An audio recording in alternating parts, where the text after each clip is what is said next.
Humphrey Bogart kept a small Bible in his coat pocket. What he wrote inside was found decades later.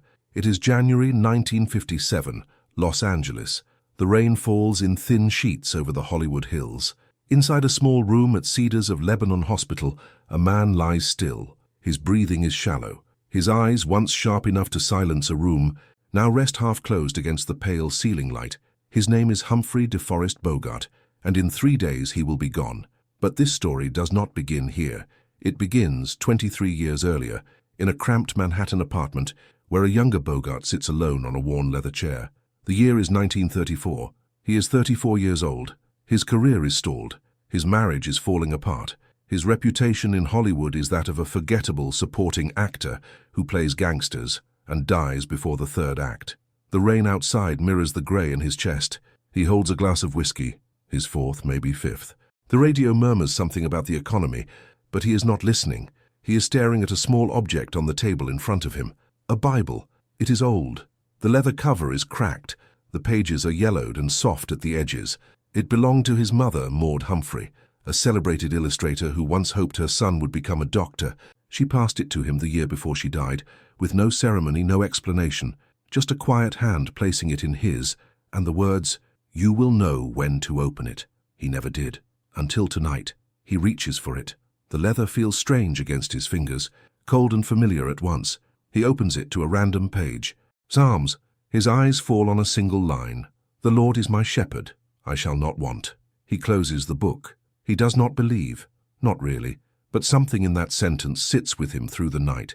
He places the Bible in the inside pocket of his coat. He does not know why. He does not question it. He simply does. And from that night forward, for the next 23 years, that Bible never leaves his side. No one knew. Not his co-stars. Not his directors. Not the press who followed him through premieres and scandals and long nights at Romanoff's. Not even Lauren Bacall, the woman who would become his fourth wife and the great love of his life, knew about the Bible until years after his death, because Humphrey Bogart was not a man who explained himself. He was a man who acted, and sometimes the most important actions are the ones no one sees. This is the story of what he wrote inside that Bible, and what it meant to the people who found it. It is 1936, Warner Brothers Studios. A young actress named Bette Davis stands in the doorway of a soundstage, watching Bogart rehearse a scene. He plays a gangster, again. He dies in the second act, again. But there is something in the way he moves, something in the stillness of his posture that catches her attention. She walks over after the scene ends. "You are wasted in these roles," she says. Bogart looks at her. His expression does not change. "I know," he replies. "Then why do you stay?" He pauses, reaches into his coat, pulls out a cigarette and lights it. The smoke curls upward in the dusty light. "Because I have to believe something better is coming." Davis tilts her head. "That sounds almost like faith." Bogart exhales slowly. "Maybe it is." He does not mention the Bible in his pocket. He does not mention the words he read the night before, from the book of Proverbs. "Trust in the Lord with all thine heart, and lean not unto thine own understanding." But he thought of them. He thought of them every time he walked onto a set where he knew he would be forgotten. Every time he watched lesser actors get the roles he deserved. Every time he went home to an empty apartment and wondered if this was all there was. The Bible was not a crutch. It was a compass, a quiet reminder that there was something larger than the moment, something worth waiting for. And so he waited. 3 years later, his waiting ended. It is 1941. Warner Brothers again. A new film is in production. The script is based on a play called Everybody Comes to Rick's. The studio is not sure what to do with it. The lead role is a nightclub owner in Casablanca. Cynical, wounded, romantic beneath the surface. They consider George Raft. They consider Ronald Reagan. But something about Bogart's screen test stops them. There is a stillness in his eyes, a depth, a sense that this man has seen things he will never speak of. They cast him. The film is called Casablanca. It will become one of the most celebrated movies in the history of cinema, and Humphrey Bogart will become a star. But on the first day of shooting, something happens that no one expects. Bogart arrives early. The set is still being lit. The crew is adjusting the fog machines that will give Rick's Café American its dreamlike haze. He walks to the center of the room and stands there alone. He reaches into his coat. He pulls out the Bible. He opens it to a page near the back. He reads silently for a moment. Then he closes it and returns it to his pocket. A grip named Eddie Mannix watches from the shadows. He has worked on dozens of films. He has seen actors do strange things before takes, but he has never seen this. Later during a break, Mannix approaches Bogart. "What was that this morning?" "The book?" Bogart looks at him. His expression is calm, unreadable. "Just something I carry." "A Bible." Bogart nods. Mannix hesitates. "I did not take you for a religious man." Bogart lights a cigarette.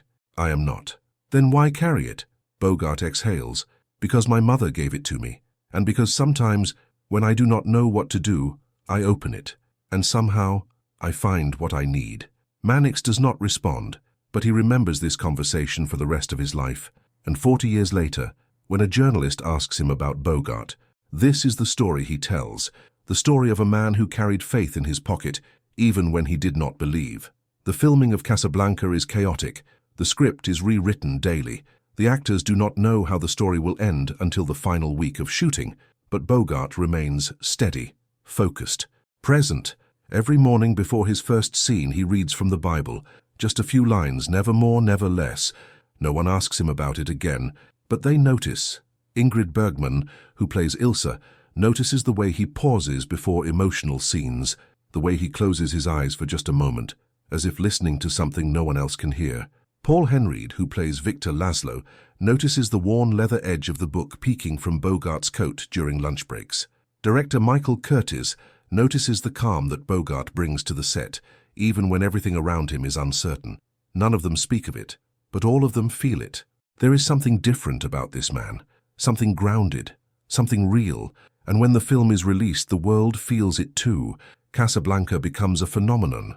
Bogart becomes a legend, but he never changes. He never lets the fame alter who he is. He keeps the Bible in his pocket. He reads from it every morning. And he begins to write in it. Check if you are already subscribed to this channel. If stories like this move you, if you believe that character still matters, then you belong here.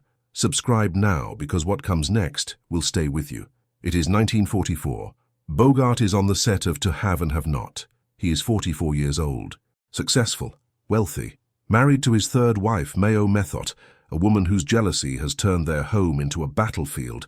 He is tired, not physically, emotionally. He has spent years building a career, but he has never found peace. He has money, but no joy, fame, but no fulfillment. And then she walks onto the set. Her name is Betty Joan Perske. She is 19 years old. She has changed her name to Lauren Bacall. She has never made a film before. But when Bogart sees her, something shifts. She is not like the other actresses. She is direct, confident. She looks at him without flinching. She speaks to him as an equal, not as a star. On the first day of filming, they share a scene. She delivers her famous line, "You know how to whistle, don't you, Steve? You just put your lips together and blow." Bogart forgets his next line. For the first time in his career, Humphrey Bogart forgets his line. The crew laughs. Bacall smiles, and something begins. Over the following weeks, they grow closer. They eat lunch together. They talk between takes. They share stories and silences. One evening, after a long day of shooting, Bacall finds Bogart sitting alone in his dressing room. He is holding the Bible. She stops in the doorway. "What is that?" Bogart looks up. For a moment he seems surprised. Then his expression softens. "Something my mother gave me." Bacall steps closer. "May I see it?" He hesitates. Then he hands it to her. She opens it carefully. The pages are thin, fragile. She sees the underlined passages, the notes in the margins. And then she sees something else. On the inside cover, in Bogart's careful handwriting, there is a list. Names, dates, single sentences. She reads the first entry. Eddie Mannix, March 1941. Asked about the book. Answered honestly. First time. She reads another. Ingrid, June 1942. Cried after the airport scene. I held her hand, said nothing. Sometimes silence is enough. And another. Mayo, October 1943. She threw a glass at me. I did not throw one back. Progress. Bacall looks up at Bogart. What is this? Bogart takes the Bible back. He closes it gently. A record. Of what? Of the moments when I became a better man. Bacall does not speak, but she understands. This Bible is not a religious artifact. It is a mirror, a way for Bogart to see himself clearly, to hold himself accountable, to track the slow, difficult work of becoming who he wanted to be. She sits beside him. Can I be in there someday? Bogart looks at her. His eyes are soft, vulnerable. You already are. He opens the Bible again. He shows her the most recent entry. Betty, September 1944. She looked at me like I was worth something. Maybe she is right. Bacall's eyes fill with tears. I am right, she whispers. They marry the following year. The wedding is small, private, held at the home of Bogart's friend, Louis Bromfield in Ohio. Only a few close friends attend. After the ceremony, Bacall notices Bogart standing alone by the window. He is holding the Bible. She walks to him. What are you writing? He shows her. Lauren Bacall Bogart, May 21, 1945, the day I stopped being alone. She takes his hand. You were never alone, she says. You just did not know it yet. The years that follow are the happiest of Bogart's life. He and Bacall have 2 children, Stephen, born in 1949, Leslie, born in 1952. They buy a home in Holmby Hills. They host dinners with friends. They sail on their yacht, the Santana. And through it all, Bogart keeps writing in the Bible. The entries grow longer, more reflective. Stephen took his first steps today. I caught him before he fell. This is what it means to be a father. Leslie laughed at something I said. A real laugh, not polite. Real. I will remember that sound forever. Lauren and I argued about nothing. Then we laughed about it. This is what marriage is, fighting and forgiving over and over. The Bible becomes full. Every margin, every blank page, every space between the lines. But Bogart does not stop. He begins writing on small slips of paper, tucking them between the pages. Notes to himself, reminders, confessions. One slip reads, I am not a good man, but I am trying to be. Another reads, faith is not believing everything will be fine. Faith is believing it matters to try. And another, written in shaky handwriting near the end of his life, I have loved. I have been loved. That is enough. It is now 1956. Bogart is 56 years old. He has just finished filming The Harder They Fall. It will be his last movie. He does not know it yet, but something is wrong. He has been coughing for months. He has lost weight. His energy is fading. In February, he goes to the doctor. The diagnosis is devastating. Cancer of the esophagus. The doctors give him a year, maybe less. Bogart does not tell anyone at first, not even Lauren. He needs time to process, time to understand what this means. He goes home. He sits in his study. He pulls out the Bible. He opens it to the book of Ecclesiastes. To everything there is a season, and a time to every purpose under the heaven, a time to be born and a time to die. He reads the words 3 times. Then he picks up his pen. He writes, February 1956. The doctor told me today, I am not afraid of dying. I am afraid of not finishing, of leaving things unsaid, of being forgotten before I have said goodbye. He closes the Bible. He does not cry, but he sits there for a long time holding the book against his chest. The months that follow are difficult. Bogart undergoes surgery, then radiation. He loses more weight. His voice grows weaker, but he does not stop living. He continues to host dinners. He continues to see friends. He refuses to let the illness define his final days, and he continues to write in the Bible. The entries become shorter, more urgent. Told Stephen I love him today. He said he knows, but I needed to say it. Held Leslie while she slept. She is so small, so perfect. I hope she remembers me. Lauren stayed with me all night. She did not sleep. Neither did I. We just held hands. Sometimes that is everything. On January 13, 1957, a Sunday, Bogart's closest friends come to visit. Frank Sinatra, Katharine Hepburn, Spencer Tracy, David Niven. They gather in his living room. They tell stories, they laugh, they pretend everything is normal. But everyone knows, this is goodbye. At one point, Sinatra pulls Bogart aside. Is there anything you need, Bogey? Anything at all? Bogart shakes his head. I have everything I need. He pauses. But there is something I want you to do. After. Sinatra leans closer. Name it. Bogart reaches into his coat. He pulls out the Bible. Keep this safe. Do not open it. Do not read it. Just keep it until the right person asks for it. Sinatra takes the book. It is heavier than he expected. Who is the right person? Bogart smiles. It is a tired smile, but real. You will know. If this story is touching something in you, take a moment right now and leave a comment saying, character is what you do when no one is watching. Let me see who understands what Bogart understood. 3 days later, on January 14, 1957, Humphrey Bogart dies in his sleep. He is 57 years old. The funeral is private. Only family and close friends attend. Lauren Bacall stands at the front of the room. She does not speak. She does not need to. Her presence says everything. Afterward, Sinatra approaches her. "Bogey gave me something. A Bible. He said to keep it until the right person asks for it." Bacall nods. "I know. Do you want it?" She shakes her head. "Not yet. He wanted it to travel, to find its way to someone who needs it." Sinatra does not understand, but he respects her wishes. He takes the Bible home. He places it in a drawer. He does not open it. Years pass. Sinatra's career continues. He becomes one of the most famous entertainers in the world. But he never forgets the promise he made. The Bible stays in the drawer until 1971. It is a warm evening in Palm Springs. Sinatra is hosting a small dinner party. Among the guests is a young actor named Robert De Niro. De Niro is 27 years old. He has just finished filming The Gang That Could Not Shoot Straight. He is talented, intense, but something about him seems lost. After dinner, Sinatra finds De Niro standing alone on the terrace, staring at the stars. "You remind me of someone," Sinatra says. De Niro turns. "Who?" "Bogart." De Niro laughs. "I am nothing like Bogart." Sinatra studies him. "Not yet, but you could be." There is a long silence. Then Sinatra says, "He gave me something before he died, a Bible. He told me to keep it until the right person asked for it." De Niro frowns. "I did not ask for anything." "I know, but I think you need it." Sinatra goes inside. He returns with the Bible. De Niro takes it. He opens it carefully. He sees the underlined passages, the notes in the margins, the slips of paper tucked between the pages. He reads the first entry on the inside cover. Eddie Mannix, March 1941. Asked about the book. Answered honestly. First time. He reads the last entry. January 1957. I have loved. I have been loved. That is enough. De Niro closes the book. His hands are trembling. "Why me?" Sinatra smiles. "Because you are searching, just like he was." De Niro does not respond, but he takes the Bible, and for the next 50 years he carries it with him.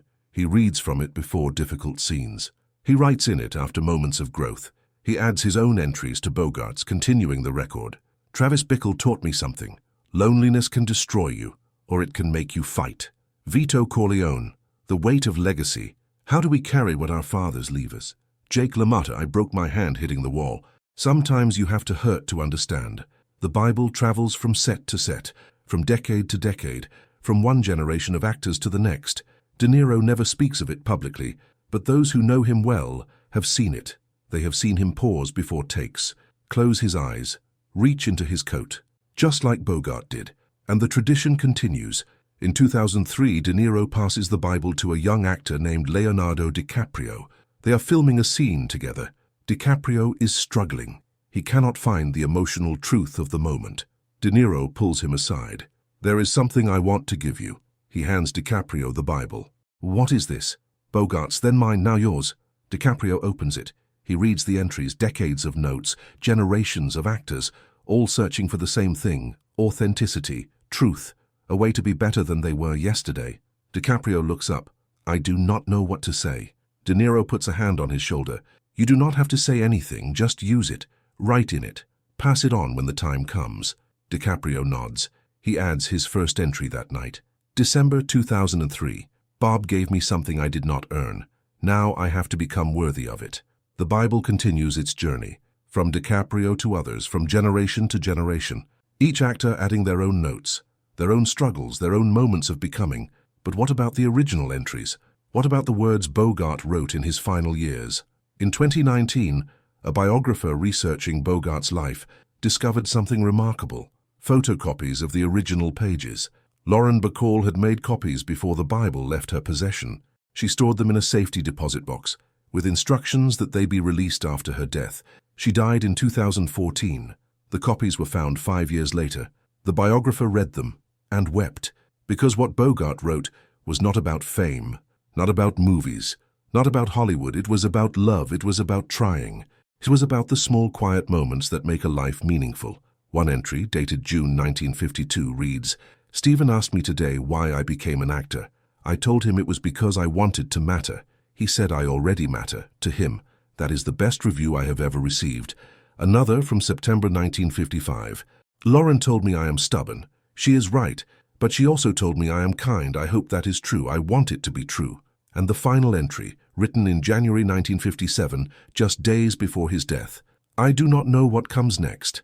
I do not know if there is anything after this, but I know what I have had: a wife who loved me, children who will remember me, friends who stood by me, and a small Bible that reminded me every day that I could be better. That is enough. That has to be enough. The biographer published the entries. The world read them, and something shifted. People who had only known Bogart as the tough guy from the movies saw him differently now. They saw the man behind the legend, the father, the husband, the friend. They saw someone who struggled with the same doubts they struggled with, who wanted the same things they wanted: to be loved, to matter, to leave something behind. Letters poured in from around the world. People shared their own stories, their own Bibles, their own records of becoming. A teacher in Ohio wrote, "I started keeping a journal after reading Bogart's entries. Every day, I write one thing I did to be better. It has changed my life." A soldier in Afghanistan wrote, "I carry a small book with me on every mission. I write in it before I sleep. It reminds me why I fight." A father in Brazil wrote, "I read the entries to my son. I told him that being a man is not about strength. It is about trying." He understood. The legacy of the Bible spread, not as a religious movement, not as a trend, but as a quiet reminder that everyone is capable of growth, that everyone can be better tomorrow than they were today. That faith is not about certainty. It is about the courage to keep going. It is 2024. The Bible still exists. It is kept in a private collection, its location known only to a few, but copies of the entries have spread across the internet. Printed in books, quoted in speeches, shared in classrooms, and the tradition continues. People around the world carry their own small books, their own records of becoming. They write in them every day. They track their growth.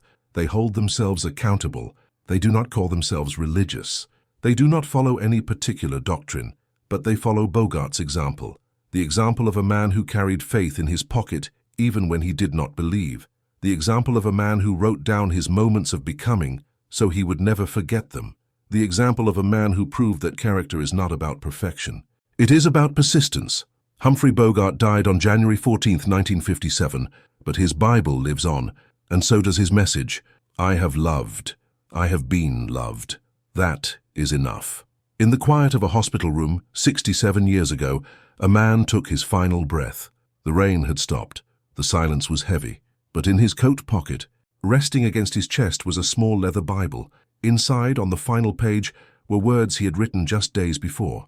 "To whoever finds this, do not mourn what is lost. Celebrate what remains. I was not a perfect man, but I tried. Every day I tried, and that is all any of us can do." The nurse who prepared his body for the funeral found the Bible. She opened it. She read the final entry, and she wept. Not because he was famous, not because he was a star, but because in those pages she saw something real. A man fighting to be better, a man who never gave up, a man who believed even when he did not believe. She closed the Bible. She placed it back in his coat, and she whispered, "They do not make men like him anymore."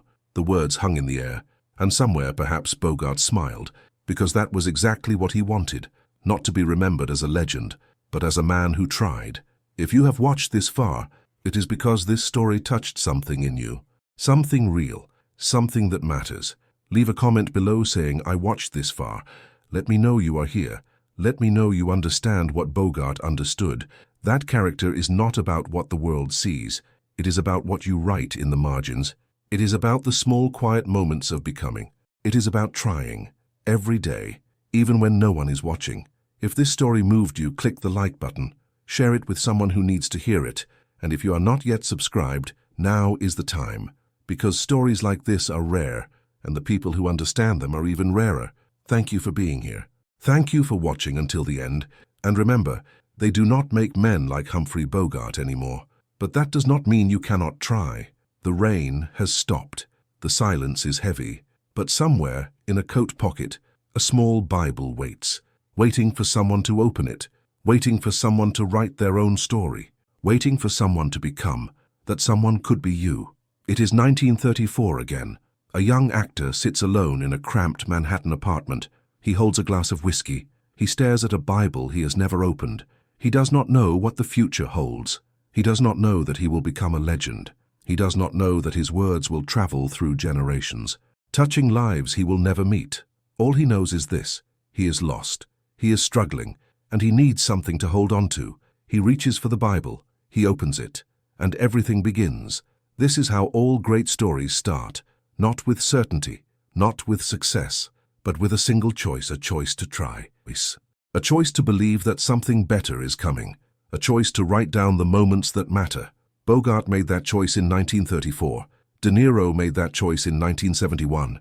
DiCaprio made that choice in 2003.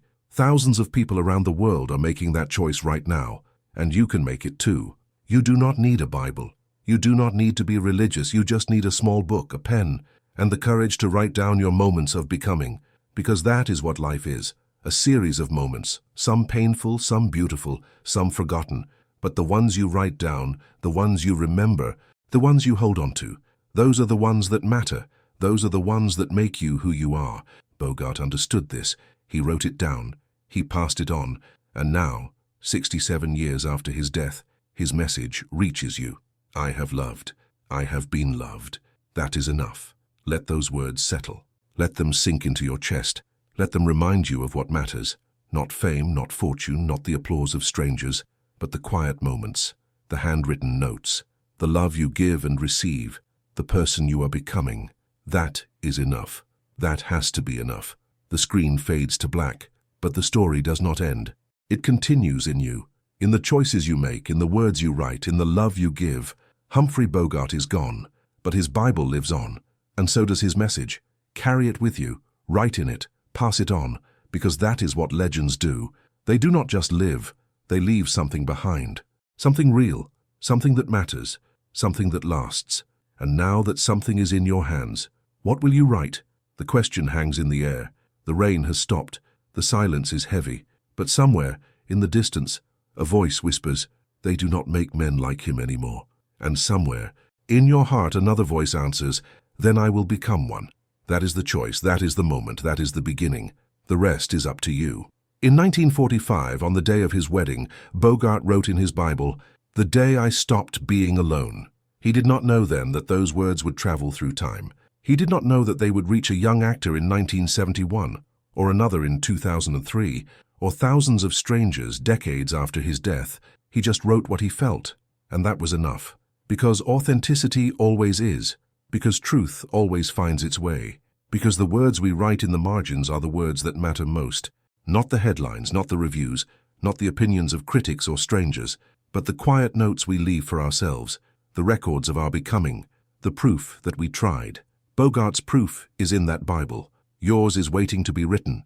So find your book, pick up your pen, and start today. Write down one thing you did to become better. Just one thing. It does not have to be dramatic. It does not have to change the world. It just has to be true. Today I listened when I wanted to speak. Today I forgave when I wanted to fight. Today I stayed when I wanted to run. Small moments, quiet victories, the building blocks of character. That is what Bogart wrote about. That is what made him who he was. Not the movies, not the fame, not the legend, but the small daily choice to be better. And that choice is available to you right now, in this moment, in this breath. You can choose to be better. You can choose to try. You can choose to write it down. And if you do, you will be part of something larger. A chain of becoming that stretches back to 1934, to a cramped Manhattan apartment, to a young actor holding a Bible he had never opened, to a single choice that changed everything. You are part of that chain now, not because you watched this video, but because you felt something. And feeling is the beginning of becoming, so take that feeling, hold on to it, write it down, and let it carry you forward, into the person you are meant to be, into the story you are meant to write, into the legacy you are meant to leave. Because that is what life is. A story we write one day at a time, a record of our moments, a proof that we were here. Bogart's proof is in his Bible. Yours is waiting to be written. So write it, today, now. And when someone asks you, years from now, what made you who you are, you will have an answer. Not a resume, not a list of achievements, but a small book filled with moments. Moments of trying, moments of failing, moments of becoming. That is what Bogart left behind. That is what you can leave behind. Not fame, not fortune, but proof. Proof that you tried, proof that you loved, proof that you became. And that, in the end, is enough. That has to be enough. The screen fades, the music swells, And somewhere in the quiet of your heart a voice whispers, "They do not make men like him anymore." But you know the truth now. They do. They are being made right now, in the choices we make, in the words we write, in the love we give. Bogart showed the way. Now it is your turn. Write your story, become who you are meant to be, and pass it on. Because that is how legends are made. Not on the screen, but in the margins, in the quiet moments, in the small daily choice to be better. That is the legacy of Humphrey Bogart. That is the message of his Bible. And now that message lives in you. Carry it forward, write it down, become. The rain has stopped, the silence is heavy, but the story continues, in you, forever.